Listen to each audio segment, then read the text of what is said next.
흉안을 가진 소녀. 서울 종로구 뒷골목 좁은 계단 사이로 비집고 들어가야 나오는 낡은 관상소. 60년 경력의 관상가 이목연은 오늘도 손님을 기다리고 있었다. 벽에는 색이 바랜 관상도가 걸려 있고 낡은 책상 위에는 먼지가 쌓인 관상서들이 놓여 있었다. 선생님, 제 얼굴 좀 봐주세요. 하루 평균 2~3명. 그마저도 호기심 반, 의심 반으로 찾아오는 손님들이었다. 노인은 그들의 얼굴을 보며 미래를 말해 주었다. 대부분 맞았다. 하지만 노인 자신의 미래만큼은 바꿀 수 없었다. 아내는 10년 전 세상을 떠났고 자식들은 미신 장사라며 연을 끊었다. 타인의 운명은 읽으면서 내 운명은 고치지 못했구나. 노인은 매일 저녁 소주 한 잔을 기울이며 자조했다. 어느 추운 저녁, 노인이 관상소 문을 닫으려던 순간이었다. 골목 입구에 넉마를 걸친 소녀가 쪼그려 앉아 있었다. 13살쯤 되어 보이는 아이였다. 머리는 헝클어져 있었고 얼굴은 때로 얼룩져 있었다. 노인은 습관적으로 소녀의 얼굴을 살폈다. 그 순간 지팡이가 손에서 떨어졌다. 이럴 수가. 소녀의 얼굴은 완벽했다. 이마는 넓고 높았으며 광대뼈는 적당히 솟아있고 턱선은 부드럽게 둥글었다.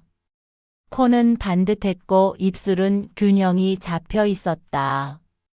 60년간 수만 명의 얼굴을 봤지만 이토록 조화로운 상은 처음이었다. 하지만 문제는 눈이었다. 소녀의 눈은 깊고 어두웠다. 마치 끝없는 우물처럼, 아니 더 정확히는 모든 것을 집어삼킬 듯한 소용돌이처럼 보였다.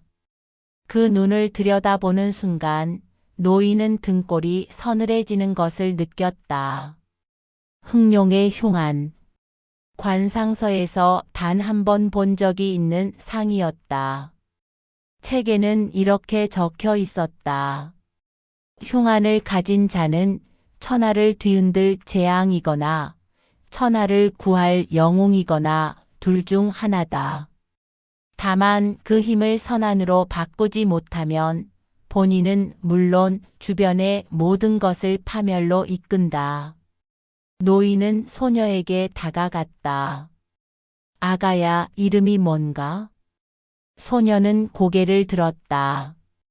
그 눈이 노인을 똑바로 바라봤다. 서연이요. 목소리는 가늘고 떨렸지만 눈빛만큼은 흔들림이 없었다. 어디서 왔나? 모르겠어요. 기억이 안 나요. 노인은 한숨을 쉬었다. 이 아이를 외면할 수 없었다. 아니, 외면해서는 안 된다는 것을 직감적으로 알았다. 우리 집에 가자. 따뜻한 밥이라도 먹어야지. 서연은 이목연의 관상소 뒤편 작은 방에 머물게 되었다. 노인은 소녀에게 밥을 주고 옷을 사주고 글을 가르쳤다. 서연은 놀라울 정도로 똑똑했다. 한글을 가르친 지 사흘 만에 신문을 읽었고 일주일 만에 간단한 한자를 익혔다. 하지만 이상한 일들이 일어나기 시작했다. 첫째 날 밤 관상소 건너편 식당에서 화재가 발생했다. 주방에서 기름이 튀어 불이 붙었고 사장은 3도 화상을 입었다. 소방차가 출동했고 골목은 아수라장이 되었다. 이상하네. 그 식당 30년 동안 한 번도 사고가 없었는데 노인은 창밖을 보며 중얼거렸다. 서연은 자신의 방 구석에 웅크리고 있었다. 셋째 날 오후 관상소 옆집 할머니가 계단에서 넘어져 발목이 부러졌다. 구급차가 왔고 할머니는 비명을 질렀다. 서연은 창문 너머로 그 광경을 지켜봤다. 할머니는 평소 서연에게 친절했던 사람이었다. 떡을 주고 머리를 쓰다듬어 주던 할머니였다. 제 잘못인가요? 서연이 떨리는 목소리로 물었다. 무슨 소리냐? 내 잘못이 아니야. 노인은 그렇게 대답했지만 마음속으로는 알고 있었다. 흉안의 기운이 이미 발현되기 시작했다는 것을. 일주일째 되던 날 가장 끔찍한 일이 벌어졌다. 골목 입구에서 채소 장사를 하던 김씨 아주머니의 아들이 교통사고를 당했다. 20살 청년이었다. 오토바이를 타고 가다가 트럭에 치였다. 청년은 중환자실에 실려갔고 김씨 아주머니는 골목을 울부짖으며 뛰어나갔다. 내 아들, 내 아들. 서연은 그 광경을 2층 창문에서 지켜봤다. 김씨 아주머니는 엊그제 서연에게 귤을 한 봉지 건네주며 우리 딸처럼 예쁘네 하고 웃어주었던 사람이었다. 서연의 손이 떨렸다. 심장이 미친 듯이 뛰었다. 나 때문인가? 그날 밤 서연은 잠을 이루지 못했다. 천장을 바라보며 눈물을 흘렸다. 머릿속으로 지난 일주일간의 일들이 지나갔다. 화재, 할머니의 낙상, 교통사고, 모두 자신이 온 후에 일어난 일들이었다. 내가 여기 있으면 안 되는 건가? 다음 날 아침 서연은 노인에게 말했다. 할아버지, 저 나가야 할 것 같아요. 무슨 소리냐? 제가 여기 있으니까. 이상한 일들이 자꾸 일어나요. 사람들이 다쳐요. 노인은 서연의 얼굴을 찬찬히 바라봤다. 소녀의 눈에는 두려움과 죄책감이 가득했다. 서연아, 내 잘못이 아니야. 아니에요. 제가 온 후로 이상한 일만 생겨요. 식당 아저씨도 옆집 할머니도 김씨 아주머니 아들도 다 제 때문이에요. 서연의 목소리가 떨렸다. 눈물이 뺨을 타고 흘러내렸다. 그때였다. 골목 아래에서 소란스러운 소리가 들렸다. 그 애 때문이야. 그 애가 온 후로 이상한 일만 생긴다고. 맞아요. 우리 할머니 넘어진 것도 김씨네 아들 사고 난 것도 다 그 애 때문이에요. 저 애는 재수 없어. 당장 쫓아내야 해. 마을 사람들이었다. 대여섯 명이 관상소 앞에 모여 있었다. 그들의 얼굴은 분노와 공포로 일그러져 있었다. 서연은 창문 너머로 그들을 바라봤다. 그들 중에는 떡을 주던 할머니의 며느리도 있었고 귤을 주던 김씨 아주머니도 있었다. 며칠 전만 해도 자신에게 미소를 보이던 사람들이었다. 나가. 당장 나가. 돌멩이 하나가 창문을 때렸다. 유리에 금이 갔다. 서연은 뒤로 물러섰다. 온몸이 떨렸다. 할아버지, 제가 정말 나쁜 사람인가요? 노인은 서연의 어깨를 감쌌다. 아니야. 너는 나쁜 사람이 아니야. 다만 내 안에 큰 힘이 있을 뿐이지. 그 힘을 아직 다스리지 못하고 있을 뿐이야. 그럼 어떻게 해요? 사람들이 계속 다치잖아요. 저 때문에. 서연의 목소리는 절규에 가까웠다. 노인은 서연의 눈을 똑바로 바라봤다. 그 눈 속에서 소용돌이치는 어둠은 더욱 거세지고 있었다. 죄책감과 공포가 흉안의 힘을 더욱 강하게 만들고 있었다. 이대로라면 노인은 알았다. 이대로 두면 서연은 자신을 파괴하고 결국 주변의 모든 것을 파괴할 것이라는 것을. 그날 밤 서연은 짐을 쌌다. 노인이 사준 옷 몇 벌과 책 한 권. 그게 전부였다.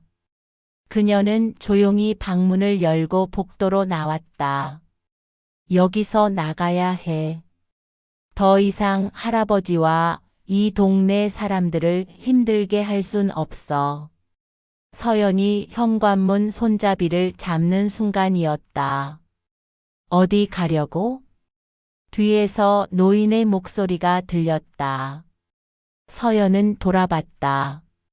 노인은 한숨을 쉬며 서연에게 다가왔다. 할아버지, 저 떠나야 해요. 제가 여기 있으면 사람들이 계속 다칠 거예요.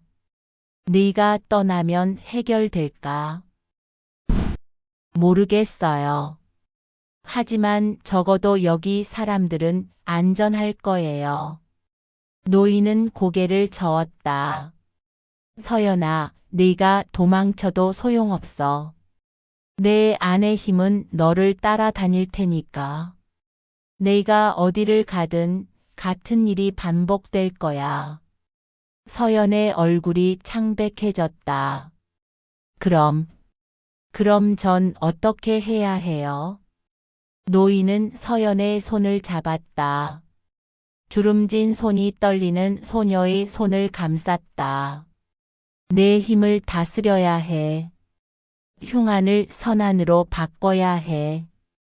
그게 가능해요? 가능해.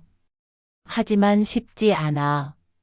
내 안의 어둠과 맞서야 하고 무엇보다. 노인은 잠시 말을 멈췄다. 무엇보다 내 자신을 용서해야 해. 서연은 고개를 숙였다. 눈물이 뚝뚝 떨어졌다. 전 제가 너무 무서워요. 제 눈이, 제 존재가. 나도 무섭다. 솔직히 말하면. 노인의 말에 서연은 고개를 들었다. 하지만 널 포기할 수 없어. 내가 재앙이 아니라 희망이 될 수 있다는 걸 나는 알아. 그러니 나를 믿고 함께 가자. 다음 날부터 노인은 서연에게 본격적으로 마음을 다스리는 법을 가르쳤다. 아침마다 명상을 했고 관상서를 함께 읽었다. 노인은 서연에게 옛 성인들의 가르침을 전했다. 마음이 흔들리면 힘도 흔들린다. 내 안의 힘은 너의 감정에 반응해. 내가 두려워하면 힘도 두려움을 만들어내고 네가 분노하면 힘도 분노를 만들어내지. 하지만 쉽지 않았다. 며칠 후 서연이 시장에 심부름을 갔을 때였다. 한 아주머니가 서연을 보더니 저 애다. 저 재수 없는 애. 하고 소리쳤다. 사람들의 시선이 일제히 서연에게 쏠렸다. 수군거림이 시작되었다. 서연은 고개를 숙이고 빠르게 걸었다.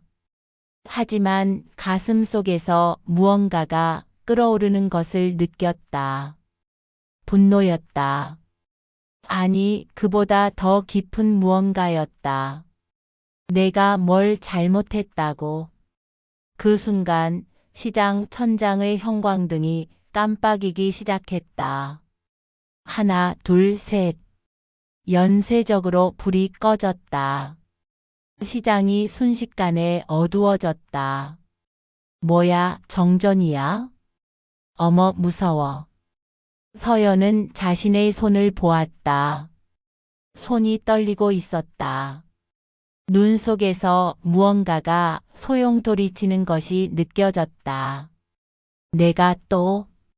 서연은 장바구니를 던지고 뛰었다. 관상소로 돌아와 방문을 닫고 이불을 뒤집었었다.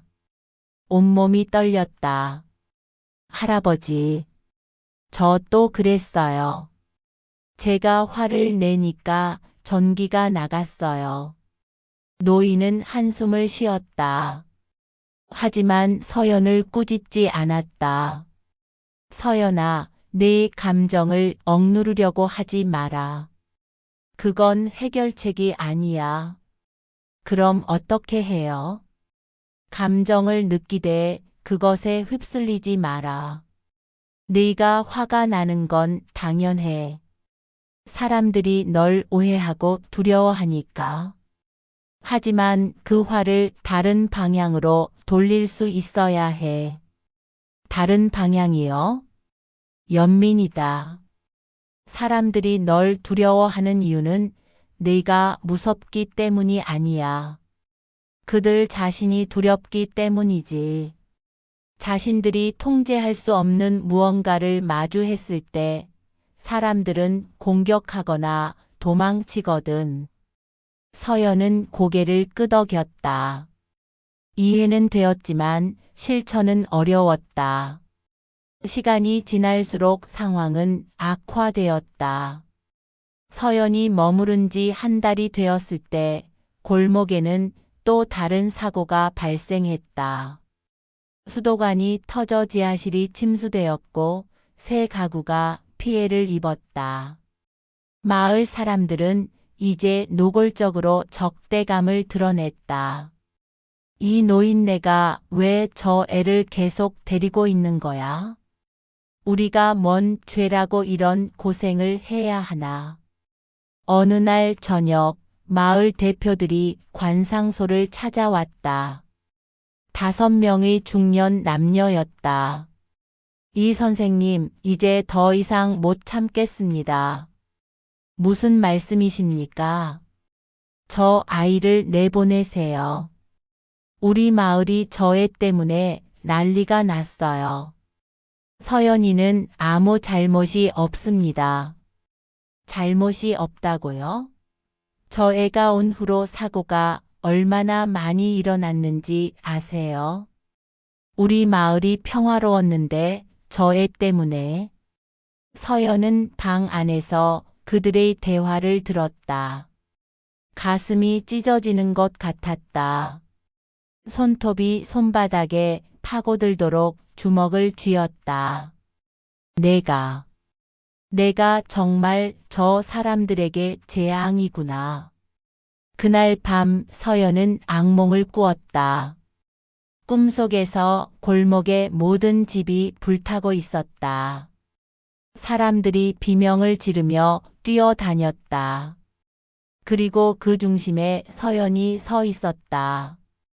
그녀의 눈에서 검은 불꽃이 타올랐다. 네가 이렇게 만들었어. 내 때문이야. 괴물. 서연은 비명을 지르며 깼다. 온몸이 땀으로 젖어 있었다.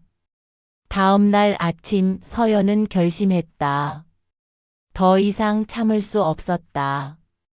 자신 때문에 할아버지가 고통받는 것을, 마을 사람들이 고통받는 것을 견딜 수 없었다. 할아버지, 저 정말 떠나야 해요. 서연아, 이번엔 막지 마세요. 제발. 전 더 이상 사람들이 다치는 걸 볼 수 없어요. 노인은 서연의 눈을 바라봤다. 그 눈 속의 어둠은 더욱 짙어져 있었다.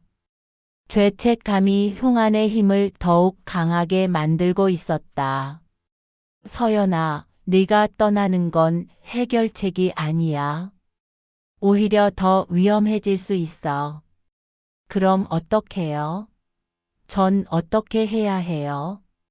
내 힘과 직면해야 해. 도망치는 게 아니라. 그때 관상소 문이 거칠게 열렸다. 검은 양복을 입은 3명의 남자가 들어왔다. 그들의 눈빛은 차가웠고 분위기는 살벌했다. 이목연 선생이시죠? 노인은 본능적으로 서연을 자신의 뒤로 숨겼다. 누구십니까? 저희 주인께서 보내셔서 왔습니다. 우리는 당신이 보호하고 있는 그 아이를 데려오라 하셨습니다. 노인의 얼굴이 굳었다. 설마. 노인은 옛 관상서에서 이들이 하는 일에 대해 읽어본 적이 있었다. 흉안을 가진 자들을 찾아 그 힘을 이용하려는 비밀 조직. 아주 오래 전부터 존재했다고 전해지는 어둠의 세력이었다. 그 아이는 내가 보호하고 있어. 돌아가시오. 검은 양복의 남자가 비웃었다. 보호라고요? 그 아이가 마을에 얼마나 많은 재앙을 불러왔는지 아십니까? 그 아이는 보호받을 자격이 없습니다. 그 아이는 무기입니다. 서연은 뒤에서 떨고 있었다. 남자들의 눈빛이 자신을 향하고 있었다. 그들의 눈에는 탐욕이 가득했다. 가지 마라, 서연아. 노인이 서연의 손을 꽉 잡았다. 하지만 그 순간 서연은 결심했다. 더 이상 할아버지를 위험에 빠뜨릴 수 없었다. 제가 갈게요. 서연아. 할아버지 괜찮아요. 제가 여기 있으면 할아버지가 다칠 거예요. 차라리. 서연은 남자들을 바라봤다. 제가 뭘 해야 하나요? 어떻게 하면 사람들이 다치지 않나요? 남자가 미소 지었다. 섬뜩한 미소였다. 우리와 함께 오시면 됩니다. 당신의 힘을 제대로 사용하는 법을 가르쳐 드리겠습니다. 서연이 한 걸음 앞으로 나서려는 순간이었다. 쿼광. 관상소 옆 건물에서 폭발음이 들렸다. 유리창이 산산조각 나며 튀어나왔고 불길이 치솟았다. 비명이 들렸다. 불이야. 불. 서연은 창밖을 봤다. 불길 속에서 아이의 울음소리가 들렸다. 김씨 아주머니의 손주였다. 5살 난 여자아이였다. 아이가 안에 있어요.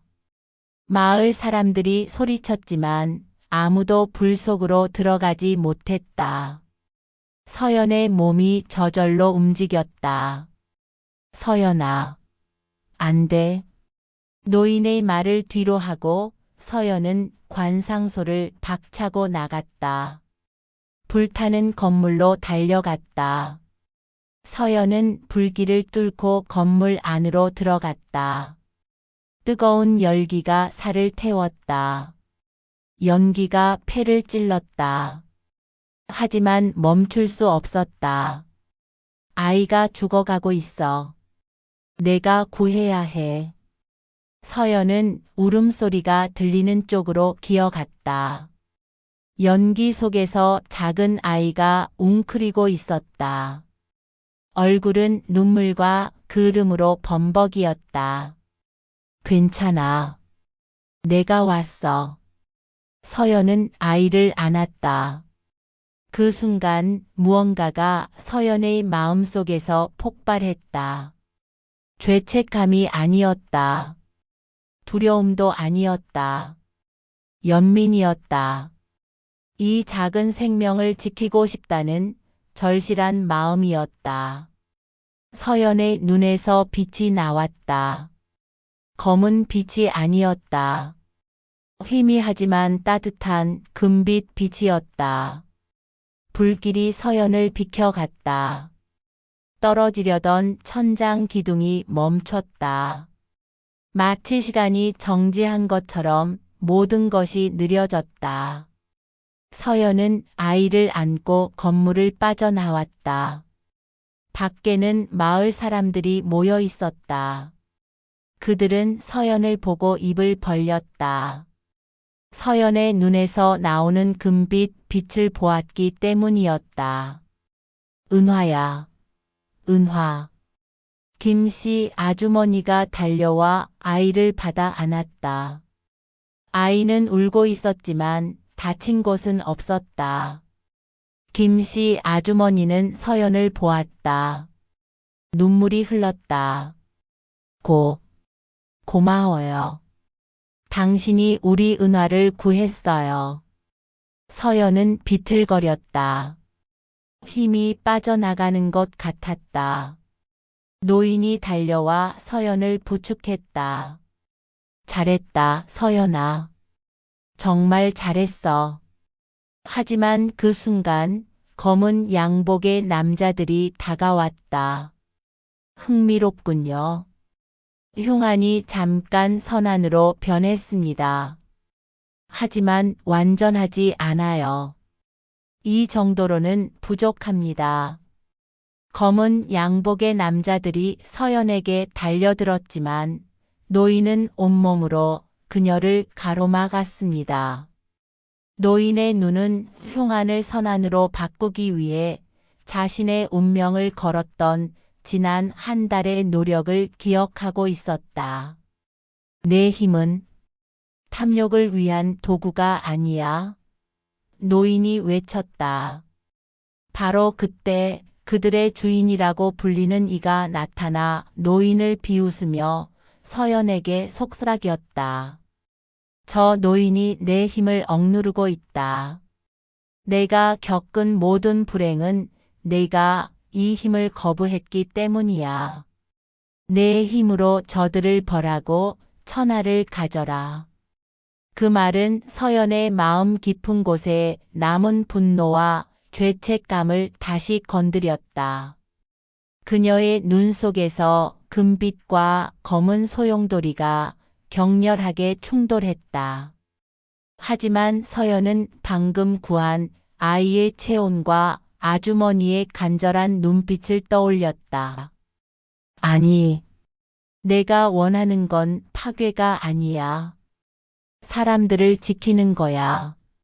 서연은 눈을 감고 온몸의 힘을 연민에 집중했다. 죄책감이 아닌 세상의 고통을 덜어주고 싶다는 순수한 열망이었다. 그녀가 다시 눈을 떴을 때 어둠의 기운은 완전히 사라지고 눈동자는 찬란한 금빛, 극광의 선안으로 완성되어 빛나고 있었다. 서연의 눈에서 뿜어져 나온 빛은 그녀를 데리러 온 조직원들을 강하게 내리눌렀다.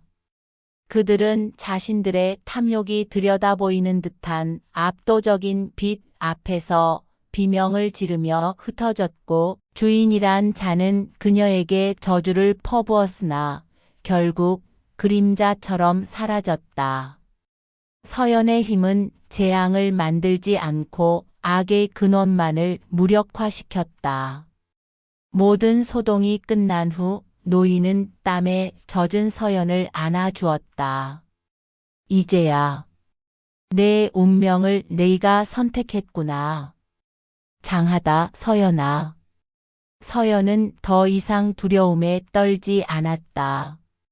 그녀의 선안은 여전히 사람의 운명을 읽을 수 있었지만 이제는 불행을 예언하는 대신 그 운명을 바꿀 수 있는 희망의 길을 보여주었다. 몇 달 후 서연은 노인에게 조용히 인사를 마치고 관상소를 떠났다. 그는 새로운 길을 찾아 떠나는 서연에게 타인의 운명은 바꿀 수 없었지만 너의 운명만큼은 바꿀 수 있었다며 그동안의 생활이 행복했다 전했다. 서연은 감사 인사와 함께 가벼운 발걸음으로 그곳을 떠나 더 넓은 세상으로 나아갈 수 있었다. 서연이 떠나고 노인은 낡은 관상소에 홀로 남았다. 그는 이제 손님을 기다리지 않는다. 대신 그를 찾아오는 이들에게 운명은 정해진 것이 아니라 당신의 연민과 용기로 완성된다는 짧고도 강력한 가르침을 전하며 뒷골목의 어둠 속에서 세상을 구원하는 새로운 눈이 되었습니다.